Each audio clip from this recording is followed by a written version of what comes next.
121 मखसूस नशिस्तों का इंतखाब मुकम्मल हो गया। पीपल्स पार्टी 155 नशिस्तों के साथ पहले नंबर पर है। जमात इस्लामी 130 नशिस्तों के साथ दूसरे नंबर पर है।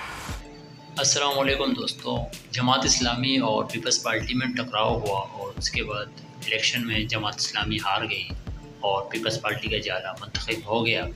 कराची के लिए ये तो एक मेयर है, लेकिन इसके पीछे जो निज़ाम है वो आपको दचका देगी, क्योंकि K4 के अलावा कराची में बहुत से ऐसे मंसूबे हैं जो जमात इस्लामी उसके ख़िलाफ़ आवाज़ उठाई रही है। पीपल्स पार्टी 14 साल से गवर्नमेंट कर रही है, लेकिन ये अपने अख्ताम तक नहीं पहुंच सके। इसके बाद दोबारा एक जाला मेयर कराची बनने को आ गया है। अल्लाह से गुजारिश है कि कराची के मसले मसाइल हल हो जाएं और कराची एक मरतबा फिर रोशनियों का शहर लगे। जिस तरह ये मैं इमेजेस आपको दिखा रहा हूँ, ये हमारे कराची के बदतरीन निज़ाम के वो इमेजेस हैं जो मैं आपको शो कर रहा हूँ। कराची में बहुत से ऐसे सिस्टम हैं जो अभी तक ठीक नहीं हुए, जिससे हमारा कूड़ा करकट का पानी और सेवरेज का निज़ाम ठीक हो पाए। इससे हम यही गुजारिश करते हैं कि पाकिस्तान और कराची हमेशा खुशगवार रहें। अल्लाह हाफ़िज़।